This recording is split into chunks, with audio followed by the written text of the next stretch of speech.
Ce qui est important, c'est de savoir qu'est-ce que nous, on peut apporter à la personne, qu'est-ce que la personne peut nous apporter Mmh. et comment on peut se retrouver pour que les 2 soient heureux.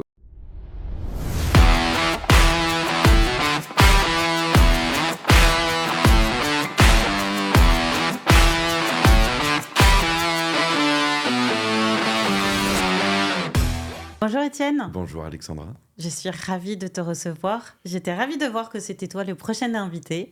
J'ai merci. eu la chance de te rencontrer 2-3 fois Ouais, et je trouve que tu as toujours des remarques très pertinentes. merci. Donc, ravie de te recevoir. Étienne, à chaque fois je démarre par la petite introduction. Est-ce que tu peux revenir sur qui tu es et quel est ton parcours? Donc Étienne Engrand, je suis aujourd'hui directeur général de la société Cibex pour la France, la Belgique, le Luxembourg. On est basé à Marc-en-Barœul, pas très loin d'ici. J'ai presque 50 ans. Je suis un heureux papa de 2 filles merveilleuses.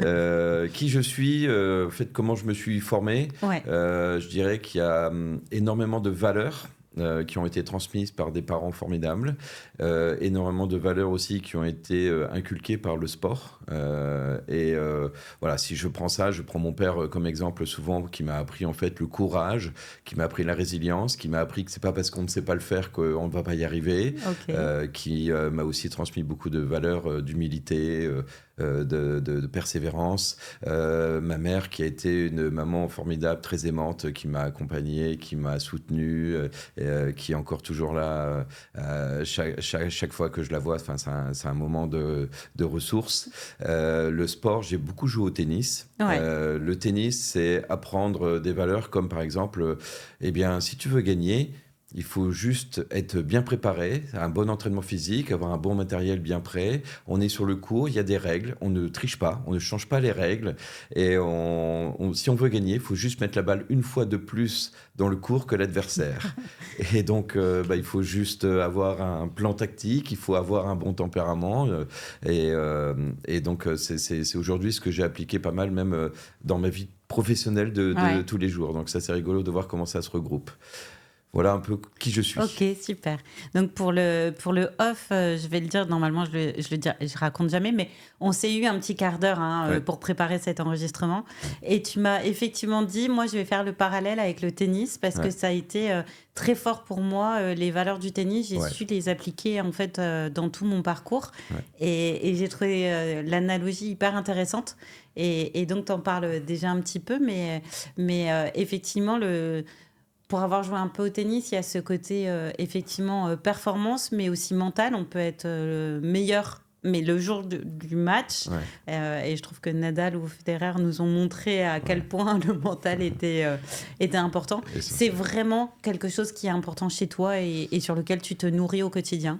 Oui, alors aujourd'hui je suis passé au padel, mais c'est différent, mais c'est aussi quelque chose qui a les mêmes valeurs en fait, Ouais. avec peut-être le côté un peu plus esprit d'équipe, parce que Il y a sur le la collaboration puisqu'on joue obligatoirement à voilà, quatre. c'est ça. Et le tennis, en fait, tu es seul sur le court. Ouais.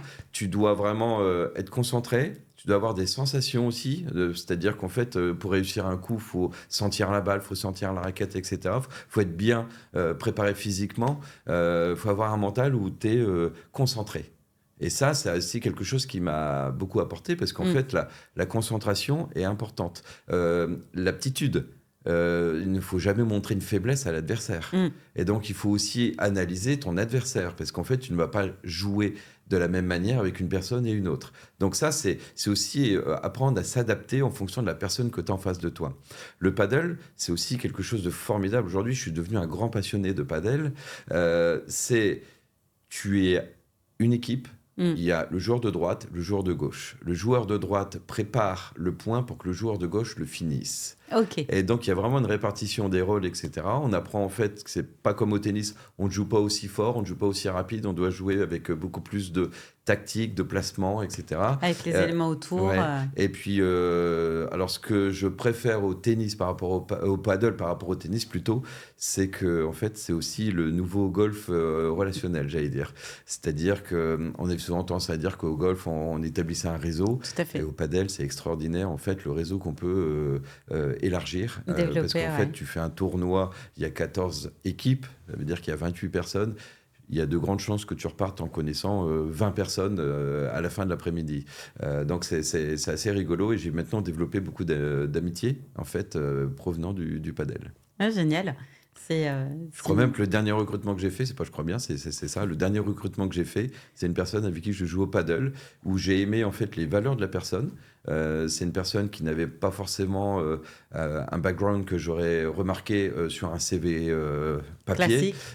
mais en fait j'ai aimé l'esprit de la personne, j'ai aimé la mentalité. Mm. Je l'ai vu sur un cours en match amical, je l'ai vu en tournoi. On a beaucoup échangé. Et après une partie, je lui dis, faut qu'on se parle. J'ai peut-être une idée à creuser et il faut qu'on en parle au bureau. Ouais, parce que là, tu l'as vu à plein de moments en fait différents Ouais, où tu as pu analyser un peu la personnalité c'est ça. et qui il était et comment il pouvait t'accompagner. Mais en fait, aujourd'hui, je pense que les recrutements ont changé. Est-ce qu'il faut acheter une étiquette ou est-ce qu'il faut acheter une personnalité? Et là, typiquement, j'ai pas acheté une étiquette parce que c'est pas quelqu'un qui vient de notre industrie. Ou des industries dans lesquelles on veut se tourner chez Cibex, mais en tout cas, c'est une personne qui a montré des valeurs, un tempérament, une aptitude, comportement, je l'ai déjà dit, mais voilà, j'ai été séduite par la personnalité Ouais, de la personne ouais, et je me dis, une personne peut s'adapter. bien Et sûr. c'est ça qui est le plus important. En fait, plutôt que d'avoir quelqu'un qui va être dans un sillon et qui va enfin, qui va pas savoir s'adapter en fait au milieu, à l'équipe qui est en place, à la société d'une manière générale. Là, je sais que c'est quelqu'un qui va rentrer dans le moule et qui va performer. Ouais, c'est chouette. Si je reviens un peu en arrière, donc tu es aujourd'hui à la tête de Cibex. Oui. Comment on pense à Étienne pour être à la tête de Cibex? C'est arrivé comment? Comment tu as pris en main cette marque? Et si je dis pas de bêtises, qui n'était pas du tout la marque qu'elle est aujourd'hui, en tout cas en France, hein, je Ouais. parle bien sur notre territoire. Hein. Ouais, ouais. Comment c'est arrivé? C'est la troisième fois que je lance une marque sur le territoire français. Ok, J'avais d'abord fait mes armes dans le jouet.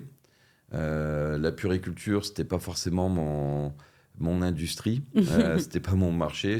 Le jouet et la puriculture, en fait, c'est assez différent malgré tout, même si on d'accord, touche quand ok. même C'est vrai que normalement. pour le coup, on a l'impression qu'il y a une cible, on va dire à peu Ouais. près identique, hein, Mais le mais fonctionnement, en fait, le réseau de magasins, par exemple, est assez différent. Le fonctionnement est d'accord, assez différent. ok, Je venais de finir justement dans une société de jouets et j'étais parti pour faire complètement autre chose. J'avais envie de changer. ok, J'ai été appelé par la DRH du groupe qui m'a dit, nous avons entendu votre nom chez 3 de nos clients importants qui ont dit que vous aviez déjà eu l'expérience de créer une marque qui avait du mal à pénétrer un marché.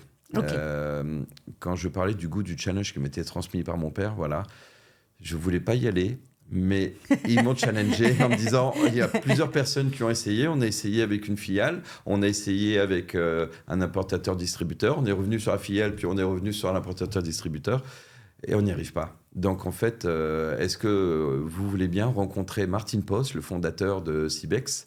Il a fondé en 2005 Cibex, et en 2013, on m'appelle. Alors je me souviens d'une visio qui était faite de chez moi. Et je lui ai dit, bah, écoutez, c'est assez intéressant, mais je suis à Lille, vous voulez vous implanter à Paris. Je n'ai pas du tout envie d'aller à Paris. J'ai déjà vécu à Paris Hmm, 5 ans. Et aujourd'hui, ma famille est très importante. Je suis en garde alternée et j'ai besoin d'avoir mes filles une semaine sur 2. Et donc, le schéma ne s'y prêtait pas à l'époque. Donc, j'ai dit, je suis désolé, je ne vais pas faire l'expérience à Paris. Par contre, si vous êtes intéressé pour que je monte la filiale à Lille, nous pouvons on rediscuter. peut continuer On à s'est parler. laissé un mois, puis ils m'ont rappelé en disant, bon, peut-être faut-il avoir la bonne personne à Lille que la mauvaise personne à Paris. Donc, j'ai dit, pourquoi pas. J'ai donc reçu un billet d'avion pour aller à Bayreuth, en Allemagne, en Ouais. Bavière. Je ne connaissais pas du tout la Bavière. J'ai rencontré Martin Post et j'ai été séduit par la personne. Nous n'avons pas eu un entretien d'embauche, nous avons eu un échange, comme on aurait pu avoir là aujourd'hui, Ouais, tout toi à et fait. moi. On a parlé de valeurs, on a parlé de sport. Alors, il connaissait pas le tennis, il était plus basket. Mais en fait, c'était assez rigolo, en fait, cet échange qui a fait que il m'a dit, écoute, voilà pourquoi on n'y arrive pas. Et je lui ai dit, voilà pourquoi moi je pense que tu n'y arrives pas. D'accord. Des produits Cybex formidables, vraiment très design, les meilleurs en sécurité la plupart du temps. Les résultats des crash tests l'attestent et le prouvent. Des produits qui se veulent très fonctionnels. Et en fait, leur approche était peut-être pas basée sur ce qui se passait vraiment sur le marché. D'accord. À chaque fois que j'ai lancé un business, j'ai d'abord commencé par dire que se passe-t-il sur le marché, pourquoi les produits se vendent, pourquoi des marques performent, que ce soit d'un point de vue commercial et marketing. Si tu veux que je complète un peu mon profil, je suis un marketeur qui parle commercial couramment. C'est-à-dire que je suis d'abord à analyser en fait, d'accord les performances commerciales sur un marché, d'un produit, d'une marque, mais je vais aussi surtout voir comment ils l'ont marketé, comment ils l'ont positionné. Cybex était un peu absent des rayons, pour être très franc. C'était vendu un peu n'importe où, n'importe comment, et pas avec un message très clair. L'idée, c'était vraiment de pénétrer trop rapidement le marché un peu partout. Il y avait, pour moi, oui, c'était une stratégie assez généraliste qui ressemblait beaucoup aux autres. Ouais. Et un mot que j'aime beaucoup, c'est être disruptif. Être disruptif, c'était de se dire, c'est un livre, par exemple, La stratégie de l'océan bleu, qui m'a énormément bien sûr. inspiré. C'était... on rentrait dans un magasin de puriculture et je m'étais renseigné en fait dans les magasins de la région. C'était des murs de sièges auto noirs où on ne comprenait pas quel siège auto il fallait acheter en premier, pourquoi il fallait acheter une marque plutôt qu'une autre, pourquoi un produit se distinguait par rapport aux autres, etc. Et quand je posais la question aux vendeurs, quel siège auto se vend le mieux et pourquoi, on me disait c'est celui qui a la plus grosse remise. Et j'étais quand même assez effaré de se dire... Pour moi, un siège auto, c'est avant tout un produit qui permet de protéger un enfant en cas d'accident. Tu es sur la sécurité, donc tu es sur l'émotion. Exactement. Et en fait, ça n'a pas de prix, la sécurité. Souvent, l'exemple qu'on peut donner, c'est si un siège auto coûte entre 200 et 800 euros, c'est même pas le prix d'une télé. Enfin, bien sûr. Et est-ce que la vie d'un enfant ne vaut pas en fait ce prix-là en fait Donc en fait, j'ai dit mais c'est formidable que vous ne parliez jamais de crash test parce que il y a quand même un organisme qui s'appelle l'ADAC qui fait des crash tests 2 fois par an. Et ça n'apparaît pas dans votre magasin. Pourquoi tout est noir en fait? Parce qu'en fait, les voitures sont toutes les couleurs. Est-ce que les gens n'ont pas envie de se faire plaisir? Surtout quand on achète une jolie poussette, est-ce qu'on n'a pas envie d'avoir des couleurs assez sympas, etc. Et puis je lui dis, mais je vois pas une marque qui se distingue plutôt qu'une autre. Et donc j'en discutais avec Martine Post et je lui dis, en fait... tout le monde a essayé d'aller à niveler un peu vers le bas et les clients se plaignent du coup en fait d'avoir des naissances qui baissent d'année en année. On voit aujourd'hui, on est à un niveau de naissance annuelle aussi bas que pendant l'après-guerre. Comment on va avoir du coup plus de chiffre d'affaires, un chiffre d'affaires qui va augmenter si le nombre de personnes qui rentrent dans le magasin ne sont pas plus nombreux. Comment j'arrive à maintenir un minimum ma part de marché, voire à survivre, quoi. Donc tout le monde était parti sur une idée de faire de la promo, de faire le produit le moins cher, etc. Et je dis pourquoi pas ne parler que de sécurité, d'avoir en fait une équipe qui va vraiment former les magasins, former toutes les personnes qui sont en contact avec les futurs parents. Parce que moi, j'étais parent. La première fois que je suis allé dans un magasin, je ne comprenais rien, je ne savais pas ce qu'il fallait faire. Je te confirme. Il faut faire quoi? Je l'ai vécu il n'y a pas longtemps, donc je te confirme. Il faut acheter une coque, il faut acheter une nacelle, il faut acheter quoi? En fait, on ne sait pas. Mais c'est clair. Et donc, en fait... j'ai dit, on va partir du principe qu'on va déjà sélectionner le réseau avec lequel on va travailler. Donc, on a fait une distribution sélective au départ. On va faire en sorte que ce réseau soit restreint au départ, mais formé, vraiment que ce soit de vrais ambassadeurs de la sécurité. On est aussi parti du principe que pour se distinguer, il fallait peut-être qu'on soit présenté différemment. Donc, on n'a pas voulu être en noir. On a voulu être en orange. Ça s'appelait Autumn Gold. Pourquoi orange? Ça surprend. Enfin, mais voilà. Et orange sur un podium blanc, sur un présentoir blanc. Pourquoi? Parce que la première chose que tu voyais quand tu rentrais dans le magasin, c'était ce produit-là. C'était beau, en plus. Après, c'est subjectif, mais moi, je trouvais ça assez joli. Et au moins, on avait un meuble qui était formidable, qui pouvait expliquer ce qu'on mettait sur ce même meuble, la coque, le siège auto du groupe 0+1, donc jusqu'à l'âge de 4 ans, et le siège auto qui suivait. Donc, en fait, pour un vendeur, c'était hyper simple de pouvoir expliquer, tu sors de la maternité avec ça, quand tu feras des longs voyages, tu auras ce produit-là, et après, quand il aura suffisamment grandi, tu passeras sur ce siège auto-là. Et donc, l'image de Cybex a été comme ça a été le siège auto qu'on a identifié rapidement et qui avait un positionnement haut de gamme. Tous les sièges auto de cette catégorie-là étaient aux alentours de 200 à 250 euros. Et ce qu'on a expliqué au magasin, c'est que nous, on avait un siège auto qui avait des fonctionnalités qui méritaient du coup d'être un panier un peu plus élevé. On était à 500 euros. En moyenne, ça variait entre 450 et 550 euros.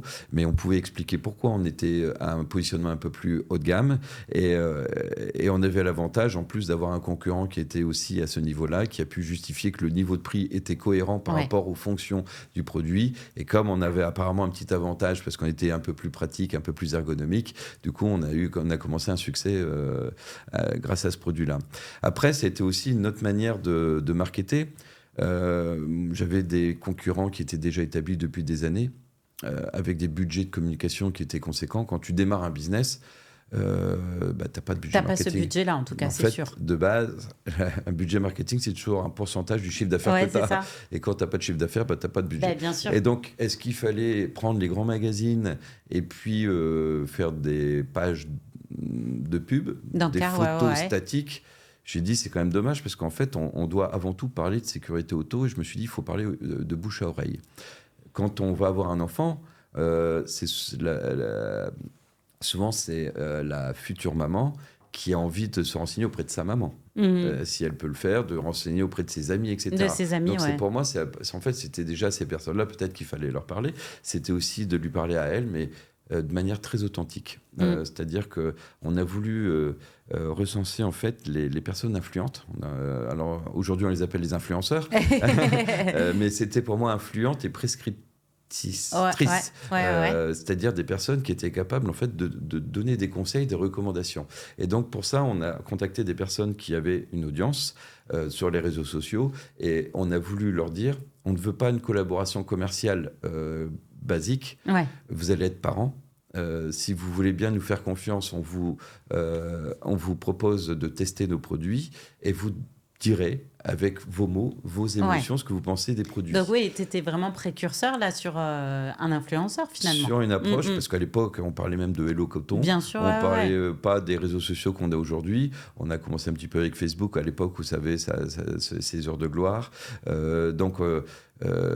Moi, j'avoue que je n'y connaissais pas grand-chose. Je disais que j'étais assez à l'aise en marketing, mais sur ça, c'était quelque chose, un domaine que je ne maîtrisais pas forcément. Une nouvelle manière de penser avoir une base de données, savoir lui parler, etc. Je ne connaissais pas.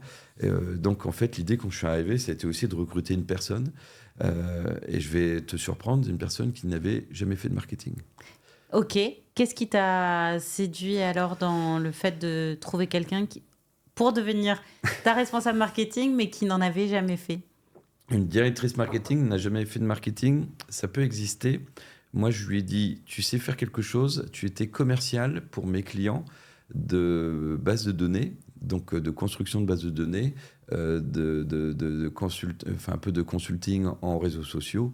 Elle savait en fait, alors elle vendait des solutions tant qu'elle était commerciale, mais par contre, elle savait exactement comment mes interlocuteurs pouvaient envisager leur communication ou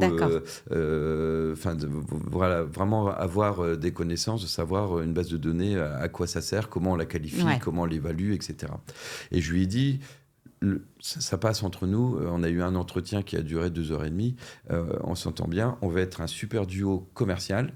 Je vais t'apprendre le marketing, j'allais dire traditionnel.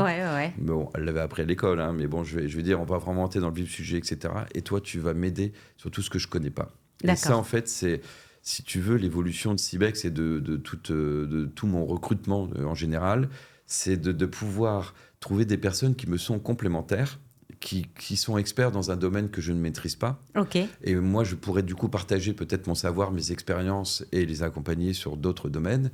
Ou alors de recruter des personnes qui peuvent rentrer dans une équipe ou compléter une équipe. Je te donne un exemple. Aujourd'hui, on a 6 personnes au SAV pour la France. C'est 6 personnes qui ont complètement des caractères différents. Ok. Et ça se complète et ça match super bien.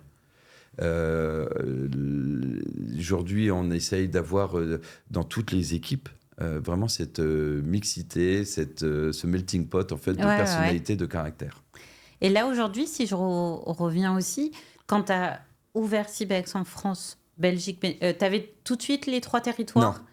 Tu as démarré France. Ouais, Ok. j'ai démarré France. Alors, ce qui est assez étonnant, c'est quand j'ai démarré, j'ai commencé par fermer des comptes parce que je trouvais qu'il n'était pas raccord avec notre positionnement. Ok. Donc, j'ai commencé par avoir des résultats négatifs en Oui, disant... parce que tu as supprimé des distributeurs. Hein, Oui, c'est ça, en fait, typiquement, le positionnement, si on voulait être haut de gamme, il y en avait certains qui ne pouvaient pas le comprendre Bien et sûr. qui n'avaient pas forcément le vendeur pour l'expliquer.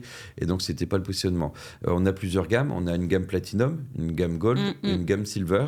C'est des positionnements différents. Du coup, on essaye d'avoir le Platinum qui est pour nous l'élite en fait, de tout ce qui se fait sur le marché en termes de sièges auto, de poussettes, de porte-bébé ou de chaises hautes. La gamme Gold est un meilleur rapport qui a été pris. Vraiment, on a de très bons produits, très innovants, mais déjà un prix un peu plus accessible. Et Silver, c'est les anciens modèles que du coup, on a pu amortir en termes de développement, de coûts de production, pour pouvoir proposer à une cible un peu plus entrée de gamme, on va dire, si on peut parler d'entrée de gamme chez Cibex. Oui.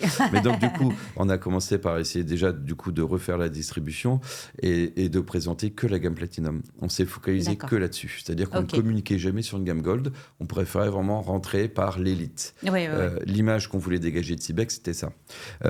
Et en fait, progressivement, comme ça marchait bien pour la France, ma direction m'a appelé, on nous a dit ce serait bien que tu fasses exactement la même chose en Belgique. Mais alors, j'habite à côté de la frontière belge, mais c'est quand même un pays qui est quand même atypique, avec deux voire trois langues, hein, des mentalités, et puis vraiment on voit qu'entre les Wallons et les Flamands, il y a quand même une belle différence. Oui, il n'y a pas du tout la même culture. Et une autre culture, une autre approche, etc. Donc du coup, j'ai appris à essayer de faire la même chose qu'en France, mais avec une approche c'est souvent l'erreur qu'on fait en étant persuadé qu'en étant juste à côté, on peut faire la même chose et faire du copier-coller, alors qu'en fait, il y a des différences culturelles qui sont aussi importantes que si tu étais dans un autre pays, et en tout cas très loin.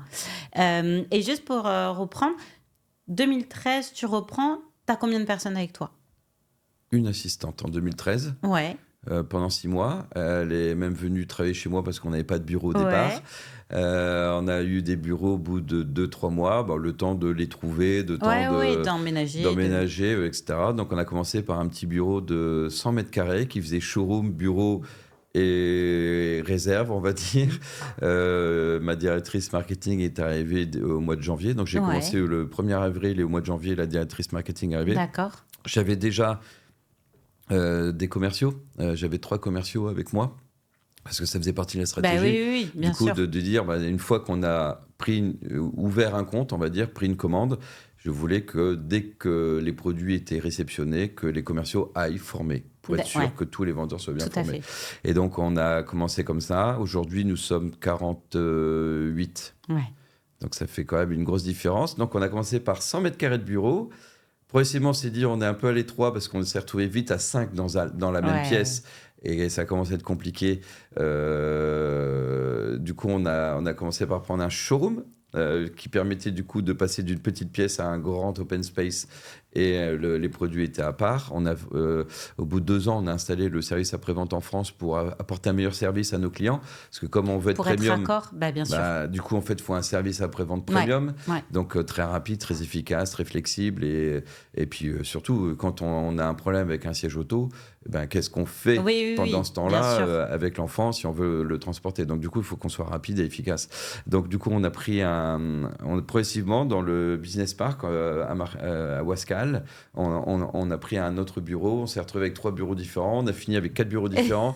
Et là, depuis 3 ans, on est enfin dans des grands bureaux. On a 850 mètres carrés sur Marc-en-Barœul Et là, on a un joli showroom. Donc, tu as le showroom, les bureaux Le SAV. et le SAV, tout le monde est là. Ouais. Et par contre, tout ce qui est stockage, ça part d'où? Ça part d'Allemagne. On a un entrepôt général. Donc, du coup, là, j'ai la chance, en fait, de ne pas avoir géré cette partie-là. Et là, c'est bien parce que moi, je peux rester focalisé sur la commercialisation et marketer la marque sur le marché. Est-ce que, parce que là, on va être à 12 années bientôt. Là, tu m'as dit 1er avril, donc tu vas fêter tes 12 ans chez Cybex. Est-ce que tout a été dans le bon ordre tel que tu l'aurais imaginé ou tu l'avais imaginé, ou est-ce que tu as quand même dû affronter un certain nombre d'obstacles que tu n'avais pas imaginés? En fait, tu affrontes différents obstacles qui ne viennent pas forcément de la concurrence, en fait. Ouais. La concurrence, forcément, ne nous a pas ménagé. Ça n'a pas dû leur faire plaisir. Ils ne vous ont pas vu arriver d'un coup. Au début, ils se sont Parce que la réalité, on ne l'a pas dit, mais aujourd'hui, tu es leader. Hein. Il n'y a pas les chiffres officiels, mais selon, en tout cas sur le marché de la puriculture des spécialistes, nous sommes leaders sur ce marché-là. Ouais. Après, si on parle de chiffre d'affaires, je connais un peu le chiffre d'affaires de mes concurrents et on est aussi largement dessus.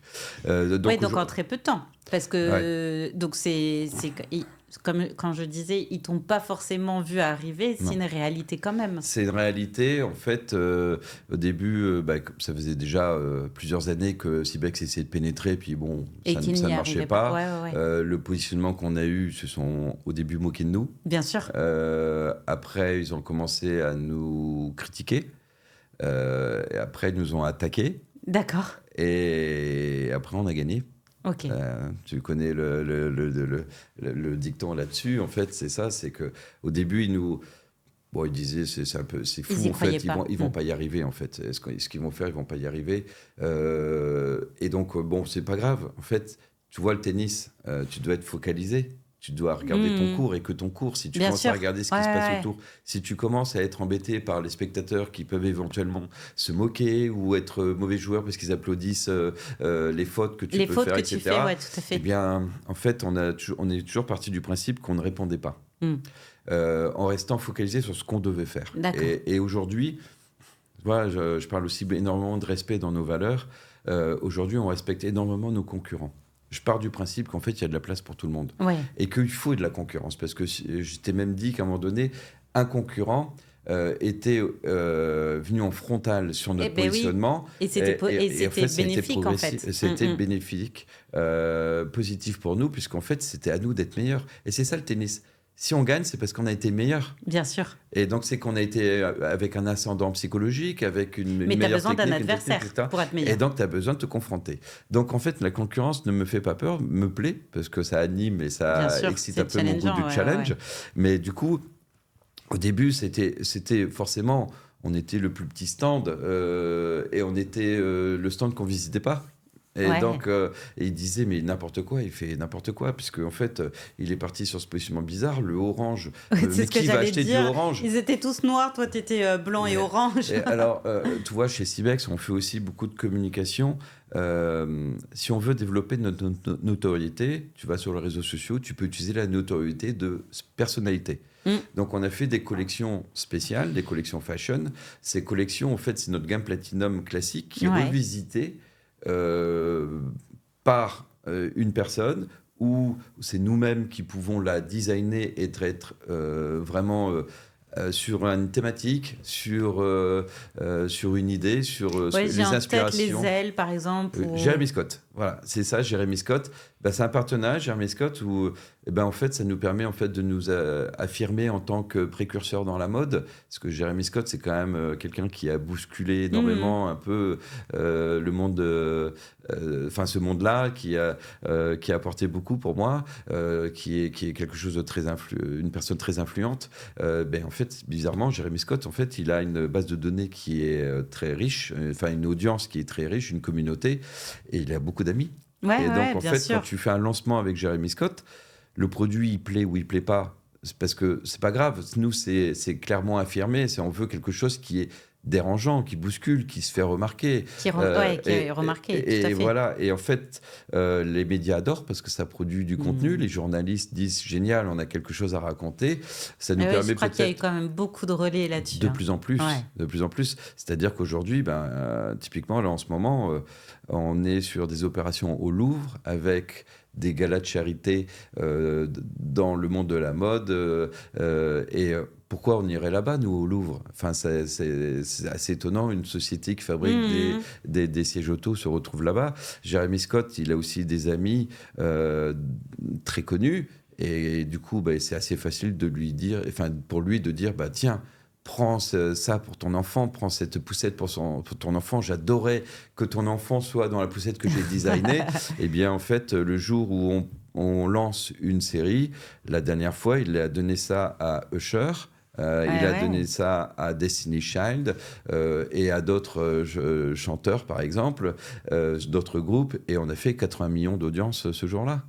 Et donc, en fait, c'est énorme parce que pour nous, alors, on a été moqués parce qu'ils disaient, mais ça ne se vendra pas.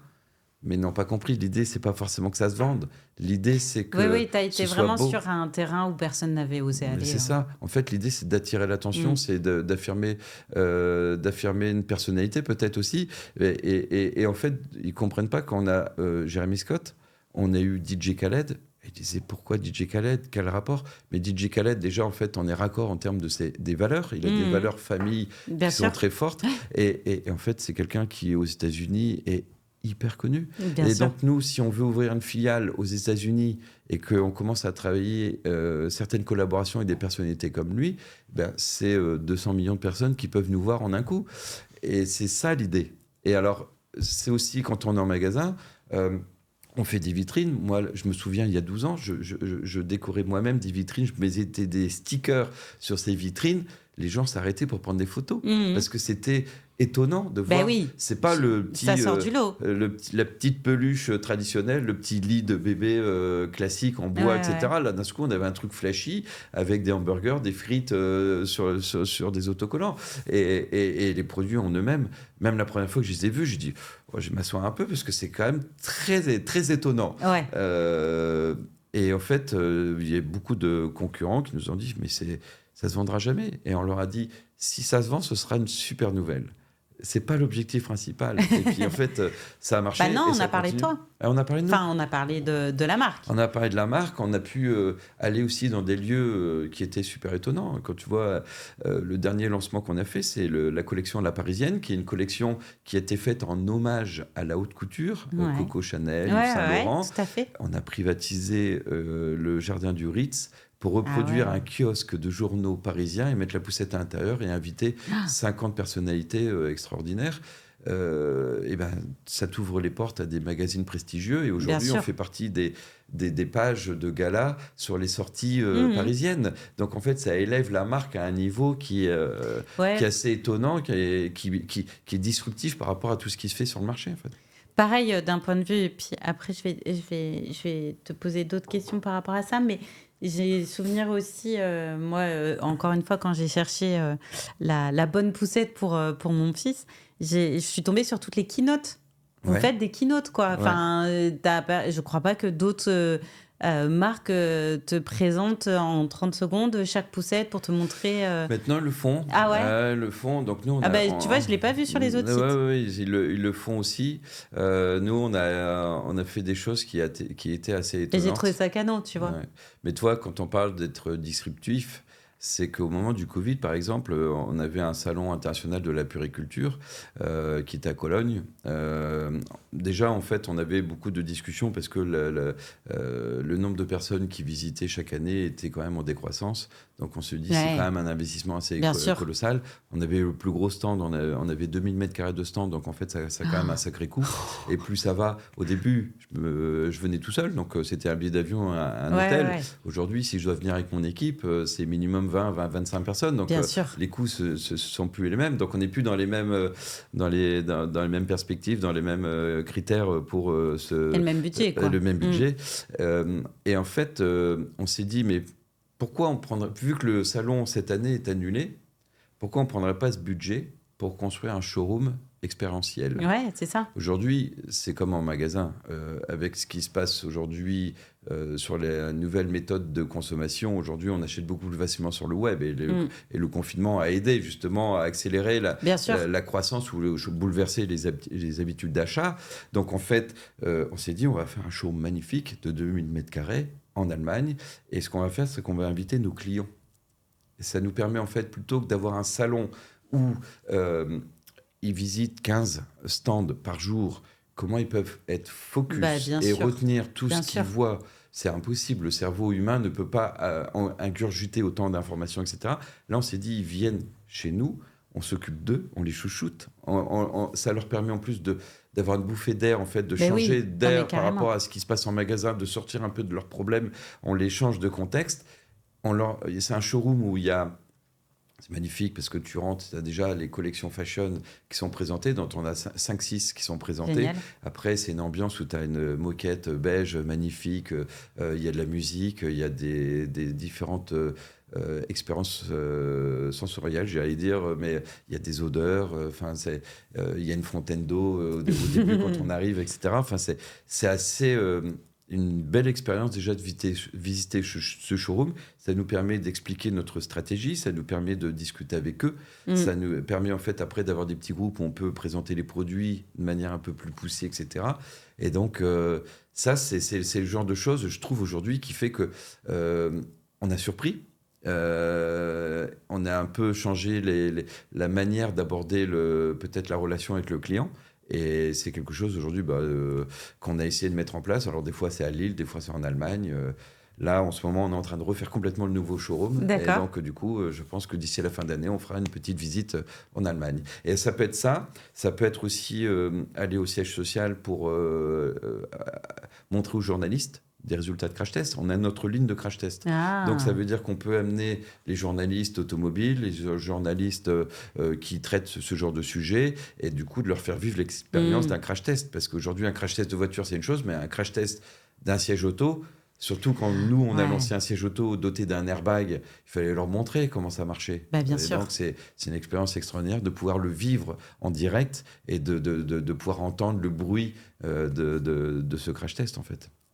C'est plein d'innovations, plein de pensées, on va dire, disruptives, différentes, en tout cas, pour mener à bien l'évolution de la marque sur ces territoires et aussi en Allemagne. Et justement, me vient une question. Ça fait quoi d'être DG d'une marque qui n'est pas la tienne ? Je suis déjà très fier, en fait, de faire partie de cette marque. Cette marque, elle est... comment je pourrais la qualifier ? Elle est comme une petite drogue où on devient vraiment addict. Il y a un réel engagement en fait de toute l'équipe qui travaille pour Cybex, un réel engagement aussi des propriétaires de produits Cybex. En fait, on voit qu'il y a des Cybex lovers. Mais en fait, je vois autour de moi mon équipe et c'est quelque chose qui me touche énormément. En fait, ils sont assez fiers en fait de tout ce qu'on peut faire, de pouvoir du coup prendre des risques, de pouvoir tenter des choses. Que les autres n'ont pas essayé. Surtout à chaque fois, ils nous disent ça va pas marcher. Alors, moi, j'adore quand on me dit ça va pas marcher. Du coup, ça me donne envie de réussir pour montrer que c'était possible. Mais non, c'est maintenant moi personnellement, j'aurais toujours. C'est dommage que je ne sois pas propriétaire de cette marque, hein, mais bon, en même temps, je n'aurais peut-être pas eu le talent que Martine Posse a pour l'avoir élevée là où elle est aujourd'hui. Je suis entrepreneur, mais je suis effectivement directeur général, salarié d'une société. Mais bon, je suis très fier de travailler dans cette marque et pour cette marque et avec l'équipe que j'ai. Parce que j'ai la chance, en fait, d'avoir construit mon équipe. Oui, tu as construit ton équipe. Et ça c'est important. Oui, parce que tu peux arriver... En fait, la différence aussi, c'est que tu es DG d'une marque que tu as lancée. Ouais. Donc, tu as pu créer ton équipe. Je pense que c'est plus difficile d'être DG d'une entreprise quand tu récupères un peu le passé d'un autre. Oui. Là, pour le coup, c'est un autre métier presque, j'ai envie de dire, ou en tout cas une autre histoire. C'est une belle histoire parce qu'en fait, on dit souvent qu'on a écrit le livre.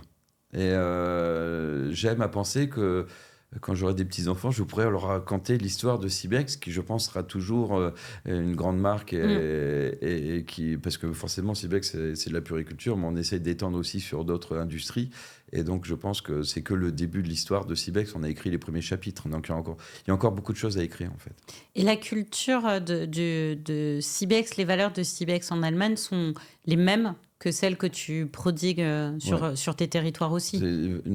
C'est quand même une entreprise familiale, même si aujourd'hui, c'est quand même un grand groupe avec plusieurs milliers de personnes à bord. Alors, c'est sûr qu'il y a des différences de culture, puisqu'en fait, à la base, c'est allemand. Ouais. Moi, j'allais dire que j'ai pris les valeurs de la marque qui sont bien ancrées et bien présentes.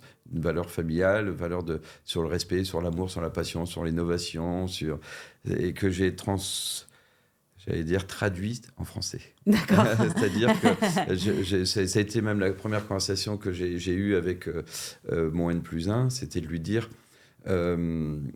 j'apprécie tout ce que vous faites et la manière dont vous le faites, laissez-moi juste le faire en français.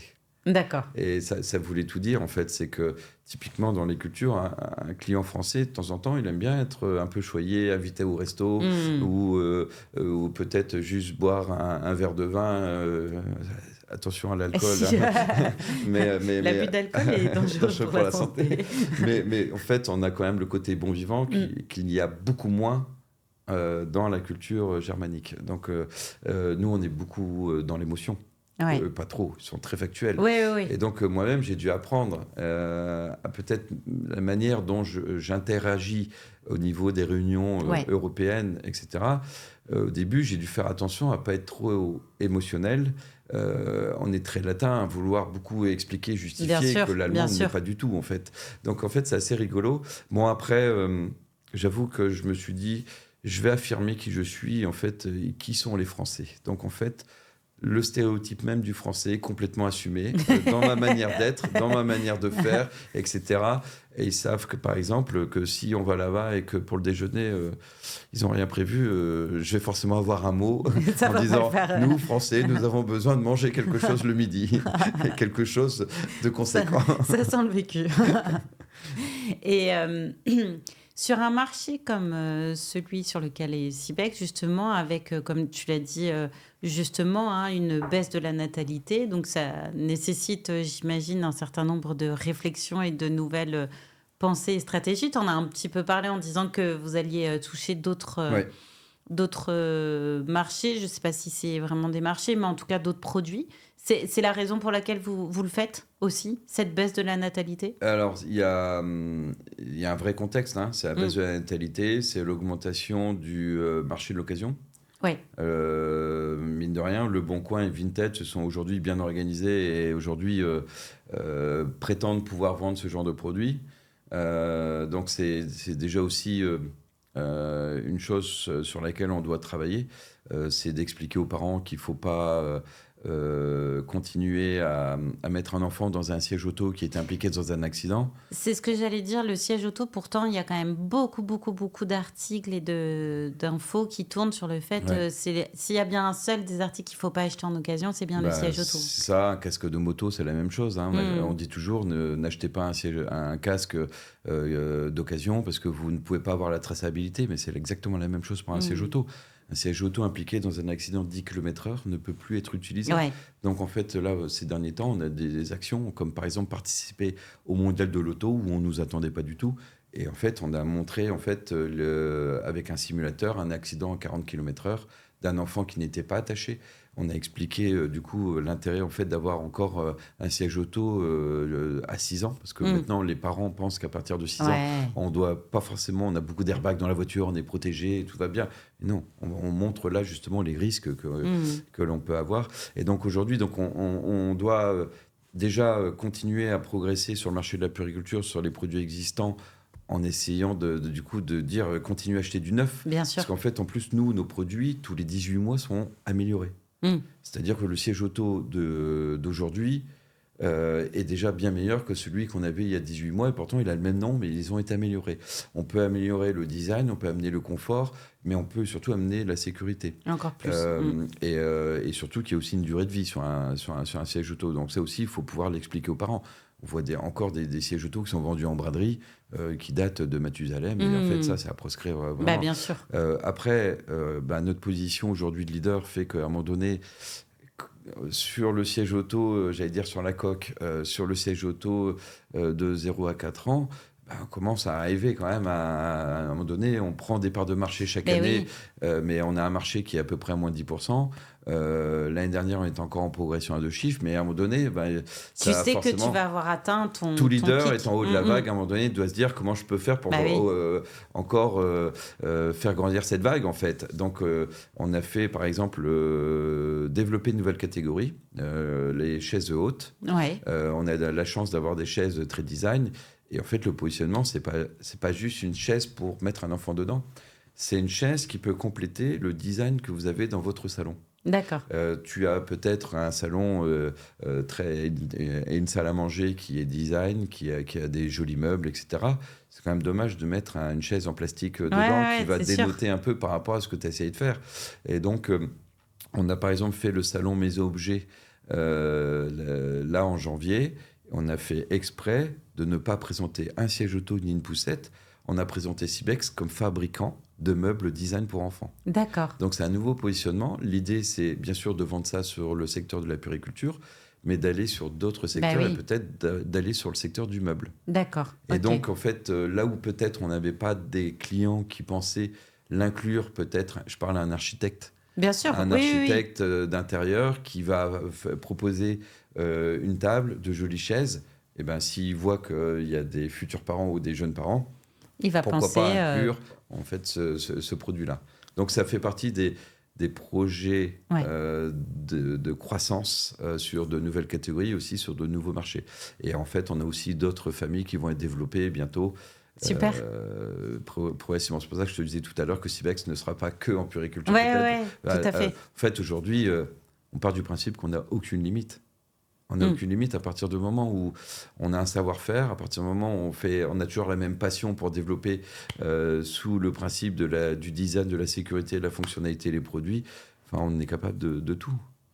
Et pour le coup, si tu devais regarder un petit peu là dans le rétroviseur sur ces 12 années, est-ce qu'il y a des choses où tu t'es dit, là je me suis plantée, mais c'était sûrement pour mieux rebondir, mais est-ce que tu as eu des moments où tu t'es un peu planté ou pas dans des décisions, des choix Tu te trompes toujours dans certains recrutements. Des fois, tu t'es trompé. Bon, c'est pas facile en recrutement. Hein, je pense que ça, il n'y a aucun DG ou entrepreneur qui te dira j'ai toujours eu bon dans mes recrutements. J'ai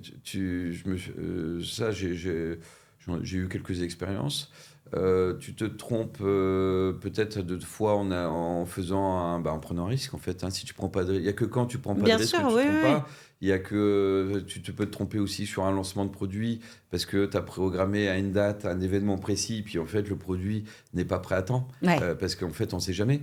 C'est très facile quand tu as un produit que tu fais et qui est le même depuis 50 ans et que tu connais exactement le nombre de produits que tu vends chaque année. Moi aujourd'hui je peux me tromper sur le lancement d'un produit, sur la date. Et du coup, les clients, on leur dit, c'est que quand on ne lance pas de produit, qu'on n'est pas en retard sur un lancement de produit, je peux me tromper sur les forecasts, savoir est-ce que je vais en vendre 5 000, 50 000 ou 500 000 à l'année. Je ne sais pas, c'est un nouveau marché, c'est un nouveau produit. Est-ce qu'il va marcher, est-ce qu'il ne va pas marcher? Donc, du coup, de temps en temps, on peut avoir eu des ruptures au départ, mais c'est toute société, ça, on n'est pas unique. Oui, bien sûr. Ça fait partie des risques d'être innovant, des risques de bousculer, de prendre justement ces risques-là, en fait. Donc, ça fait partie du jeu. Et certains comprennent pas. Hein. Mais en tout cas, il faut le faire, je pense. Aujourd'hui, notre force, peut-être, sur les années à venir, ce sera du coup cette innovation. Cette innovation nous permet de nous différencier, par exemple, du marché de la seconde main. Si tu veux le meilleur de la sécurité auto, c'est en magasin que ça se trouve. Bien sûr. Même si c'est des produits de chez nous qui sont sur le marché de l'occasion, ce sera avant tout la nouveauté, la dernière innovation technologique, le dernier petit plus qui fait que les crash tests sont meilleurs. Ce sera en magasin toujours. Ça aussi, j'allais effectivement faire un focus innovation parce que tu en parles beaucoup. Tous les 18 mois, tu parles effectivement de ces nouveaux produits qui remplacent les anciens. L'innovation chez Sibex, ça représente une grosse part de l'activité? c'est une énorme part de l'activité. C'est, je crois, un budget. Enfin, c'est pas, je crois, c'est un budget colossal. Euh, Martin Poss est un visionnaire, c'est-à-dire que et quand il a lancé Cibec, il savait déjà aujourd'hui, enfin il savait déjà à l'époque le pari qu'il voulait se lancer, qui était de réussir à faire un siège auto positionné face route qui serait meilleur que n'importe quel siège Ouais. auto de route. On sait que de route, normalement, Oui, c'est oui, le oui. meilleur moyen de De protéger voyager ton enfant. les premiers Mm, mm. mois avec un enfant. Et lui, il a réussi à faire un pari un jour avec le directeur de la DAC, qui était, je vais un jour réussir à trouver le moyen de faire un siège auto qui sera meilleur en crash test. Et je te le prouverai, et on ouvrira une bouteille ce jour-là. 10 ans plus tard, il a réussi à le faire. Ok. Donc c'est un siège auto doté d'un bouclier qui a un airbag à l'intérieur qui se déploie. Oui, que en tu cas parlais d'accident. tout à l'heure. Et ça, c'est une technologie énorme que le monde de l'automobile n'a pas, que nos concurrents n'ont pas aujourd'hui, parce que ça demande par exemple d'avoir 20 ingénieurs qui vont travailler pendant Ouais. 2 ans à plein temps, juste Juste sur la programmation de la puce qui va déceler est-ce que l'accident, est-ce qu'on est, on est en cas, enfin, est-ce qu'on est impliqué dans un accident qui nécessite que nous l'ouverture déclenchions ou pas de l'airbag. l'airbag. C'est énorme en fait. Bien sûr. T'imagines 20 ingénieurs Oui, à plein oui, temps. oui, non, mais on est d'accord. Et certaines sociétés qui développent des produits ont un seul Oui, ingénieur pour développer des non, mais produits. bien sûr. Donc c'est des gros investissements, c'est des gros paris. C'est pour ça qu'il ne faut pas se louper non plus. Mais bon, ça fait, je crois que c'est une des forces principales de Cibex. Ouais, c'est l'innovation. Ouais. Et de quoi tu es le plus fier sur ces 12 années? De l'équipe qui m'accompagne.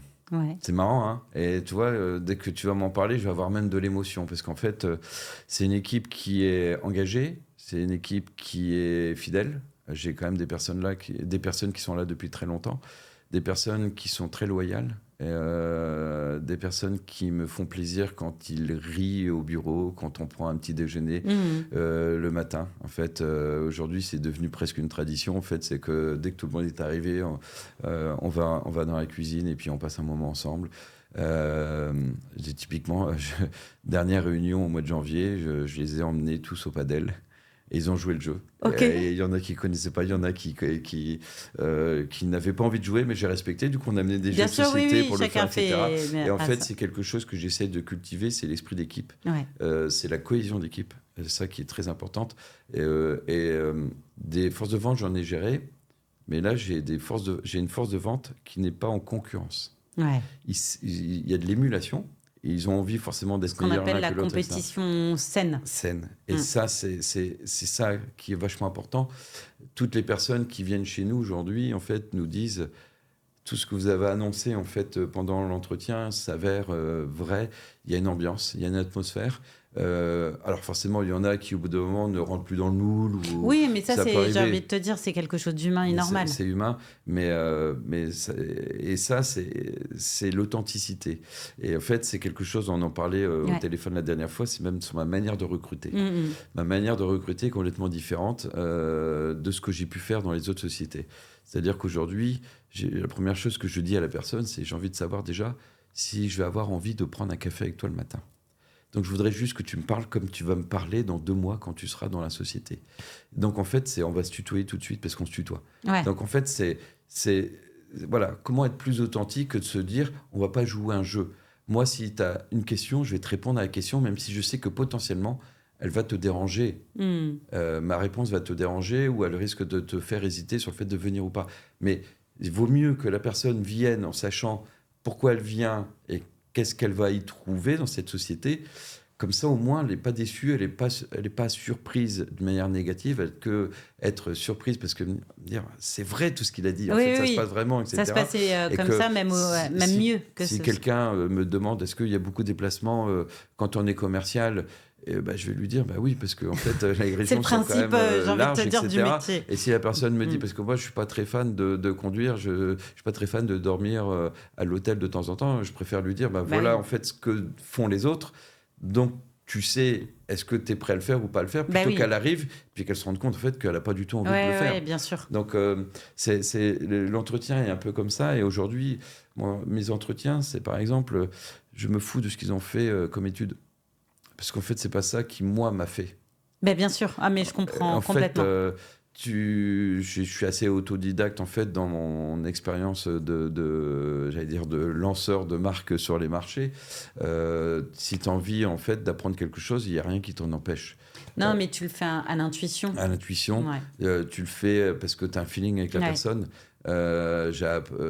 J'ai appris peut-être à être vraiment transparent avec la personne et puis du coup tu vois, le dernier recrutement, la personne Était au techniquement padel. n'était pas ne sait pas forcément ce que c'est le merchandising comme on le fait nous dans notre industrie, et donc c'est pas grave. Ça, c'est des choses qu'on peut facilement apprendre. Bien sûr. Ce qui est important, c'est de savoir qu'est-ce que nous, on peut apporter à la personne, qu'est-ce que la personne peut nous apporter, et comment on peut se retrouver pour que les deux soient heureux. Ça peut être aussi juste par l'argent. Souvent, pendant l'entretien, les gens sont gênés de parler l'argent. Bien sûr. Mais en fait, non, ce que j'ai envie de savoir, c'est à partir de combien tu serais heureux dans ton portefeuille. Si tu es heureux dans ton portefeuille, ça veut dire que tu seras heureux dans la société, Dans la heureux société, de venir le et matin, donc etc. tu vas être productif. Tu passes tellement de temps dans la société, quand même, quasiment plus qu'avec ta Que propre chez toi, famille, bien avec sûr. tes amis, etc. Donc autant que tu viennes et que tous les feux soient au vert, que les planètes soient alignées. Donc en fait, et si ça ne doit pas se faire, il vaut mieux qu'on s'en rende compte tout de suite et qu'on soit authentique. Ouais. Donc c'est ça qui est important, je pense. Donc aujourd'hui, la plus belle fierté aujourd'hui, c'est forcément... Je vais pas partir en vacances avec chacune des personnes qui sont là parce qu'on est différents et que je pense Oui, qu'en oui, vacances, et on n'y puis arrivera pas. Et qu'il y a forcément des affinités. Et il y a quand même évidemment. normalement peu de gens avec qui tu as vraiment envie de partir en Ouais, vacances. mais j'avoue que au sein de mon équipe, j'ai développé de vraies amitiés. En fait, et c'est assez atypique, mais et tous les personnes qui viennent de l'extérieur, que ce soit les clients, que ce soit même les fournisseurs qu'on peut avoir, ils se rendent compte en fait Ils le ressentent. de l'ambiance qu'il peut y avoir. Tu vois, aujourd'hui, moi, je viens au bureau avec mon chien. Parce que je trouve que c'est sympa. Ouais, bien un sûr. animal dans une société, c'est quand même juste... ça a plein de bénéfices. Ça a des bénéfices. Alors, je demande toujours, est-ce que ça dérange quelqu'un, Bien est-ce qu'il y a sûr. quelqu'un d'allergique, etc. Mais à partir du moment où c'est une bête qui est tellement affectueuse, c'est tellement fidèle, en fait, que les gens sont contents de le voir arriver, Bien de sûr. jouer avec lui, deux fois de lui lancer la balle, etc. Enfin, c'est atypique. Quand j'ai mes clients qui viennent au bureau, la dernière fois, je faisais une présentation devant 100 personnes. Et j'avais mon chien qui était là, allongé à côté, qui de temps en temps allait se faire caresser par mes clients. L'atmosphère des clients, c'est on sent bien chez toi. Bah oui, bah bien sûr. C'est l'esprit du Nord, un Bah, peu, bien quelque sûr. part. C'est Ouais, l'esprit ouais. de la bienveillance. Tout à fait. Et de dire, en fait, que là, on est dans Et le de respect, on l'accueil. est dans l'accueil. Et puis, et c'est ça, là, c'est ça Et aujourd'hui. donc tu développes une marque de confiance aussi dans la Exactement. relation. Et voilà. Et donc, les clients savent qu'on est authentique, qu'on triche pas, qu'on est sincère et que on essaye de s'occuper d'eux parce qu'en fait, on se rend compte que c'est aussi des chefs d'entreprise qui sont souvent seuls dans leur entreprise et que nous, on est là un peu pour être non pas peut-être des commerciaux, mais des gestionnaires de croissance. Ouais, des partenaires. De les accompagner, des partenaires, etc. Et donc, c'est assez chouette, ça. Bah, génial. Je pense qu'on a fait notre premier tour, en tout cas, dans cet enregistrement. Donc, merci, Étienne. J'aime beaucoup le conseil et c'est marrant, j'ai regardé une vidéo cette semaine avec Alexandre Astier. Je ne sais pas si ça te parle, un réalisateur qui disait je n'engage que des gens avec qui j'aimerais déjeuner. Et je trouve que c'est un très bon conseil. C'est vrai, c'est important. Hein. Donc, on va rester sur ce bon conseil. Merci beaucoup, Étienne. Merci à toi. Longue vie à Cibex. Merci. À bientôt.